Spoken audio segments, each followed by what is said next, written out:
La confrérie des Louves de Florence Rode aux éditions du Caïman. Pour Adrien et Émilie, à l'infini, quoi qu'il arrive et pour toujours. Oui, je l'ai tué. Tuer un homme, en fin de compte, ce n'est pas bien sorcier. C'est juste une question de motivation. J'avais ce qu'il fallait. Tiens, c'est toi, tu passais dans le coin ? Il m'a posé la question quand j'ai franchi le seuil de la cuisine. Je l'ai salué d'un sourire un peu hésitant, la main crispée dans la poche sur le manche du choqueur électrique. La question m'a traversé l'esprit dans toute son absurdité. Doit-on sourire à un homme qu'on est sur le point d'assassiner ? J'ai avancé. Il a souri, un sourcil surélevé en guise d'interrogation. Il était intrigué de me voir surgir sans préavis dans son restaurant, mais pas méfiant. Je lui ai collé l'appareil sur le ventre. Je savais qu'à partir de là, il serait trop tard pour reculer. Je ne m'attendais pas à sentir l'impulsion électrique traverser le manche du choqueur. Ça a été immédiat. Un crépitement bleuté, un hurlement, une odeur de brûlé. Il est tombé à genoux. Ce qu'on dit de ce type d'engin n'est pas exagéré. Enfin, je ne saurais jamais si 5 secondes à 3 millions de volts, ça vous paralyse un bœuf. Pour ce qui est d'un homme de 85 kilos, la démonstration s'est révélée probante. J'ai troqué l'appareil contre un couteau de sa cuisine. J'ai pensé à ma haine. Je l'ai contourné et j'ai agrippé une mèche de cheveux. J'ai frappé au cou. Le corps a commencé à libérer des flots de sang. Très vite, face contre terre, le cadavre a reposé dans une mare carmin.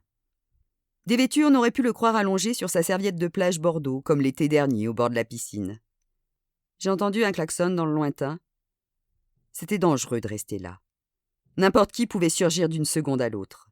Un cuistot, un serveur. J'ai contourné la mare de sang. J'avais lu quelque part que le corps humain en contenait 6 litres ou alors 10. Sur un dernier coup d'œil au corps, j'ai entrebâillé la porte d'un coup d'épaule. Je n'ai vu personne. J'ai filé dans la nuit par l'entrée de service. Il ne me restait plus qu'à rejoindre les autres et faire comme si de rien n'était. En tout cas, ne pas donner l'impression d'avoir tué un homme une demi-heure plus tôt. Je ne craignais pas les regrets. Je n'avais pas eu le choix. Pour les remords, on verrait bien. J'ai tourné au coin de la rue et j'ai inspiré le vent glacial à plein poumon. Je me sentais mieux. Lundi, 20h52. Le commandant Abel Hamelin salua le policier en faction frigorifiée, franchit la porte du Paris-Boston et se frotta les mains pour en réactiver la circulation sanguine. Une température glaciale s'était appropriée Paris depuis le mois de novembre. Amateur de saison bien tranchée, il commençait pourtant à se fatiguer de dégivrer tous les matins, au grattoir, le pare-brise de la Mini. Il jeta un coup d'œil aux murs de pierre sèche, aux cloisons en verre et au parquet blanc. Une ambiance rustique, contredite par l'éclairage mauve et les tables de métal. Au fond, de hautes baies vitrées laissaient entrevoir une petite cour intérieure, déserte à cette époque de l'année. Dans sa liste de critères d'évaluation d'un restaurant, le cadre était surclassé, de loin, par le contenu de l'assiette et la générosité des portions. Il raffolait de la tête de veau servie par Émile sur des nappes en papier, à 2 rues de son bureau. Le gros Auvergnat les menaçait toujours de les pendre à des crocs-de-bouchée s'ils ne retrouvaient pas les assiettes vides en les débarrassant. Sur ce, il éclatait de rire et leur administrait une vigoureuse claque dans le dos. La femme d'Hamelin, Élise, adorait en revanche ces repères de bobos où les serveurs vous souhaitent d'un ton lugubre une bonne dégustation, comme si l'expression bon appétit pouvait leur brûler le palais au napalm. Hamelin suspendit son duffel-coat de velours à une excroissance qu'il identifia comme une patère, mais pouvait tout aussi bien être une sculpture d'ébène ou une corne d'animal. « On peut avoir de la vraie lumière » cria-t-il à la ronde. Il lissa entre le pouce et l'index sa barbe noire infiltrée de fils d'argent, semblable à ceux qui colonisaient le bas de ses tempes. La lueur des néons mauves céda la place à des ampoules classiques. Bien que de taille respectable, la salle semblait plus spacieuse dans la pénombre. Le lieutenant Diane Martens, qui avait actionné les interrupteurs, vint à sa rencontre, annoncé par un craquement de cuissarde sur le parquet. « C'est lui qui nous a prévenus ?»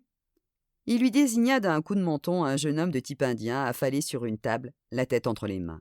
« Oui, confirma-t-elle, Ajay Anish. Il nous a appelés il y a 1h15. Il travaille ici comme cuisinier. En arrivant ce soir, il a vu une silhouette féminine quitter les lieux par la porte arrière du restaurant.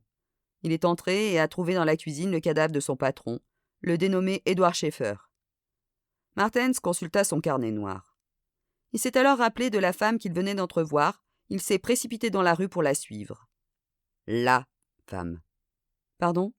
On dit se rappeler la femme, ou se souvenir de la femme.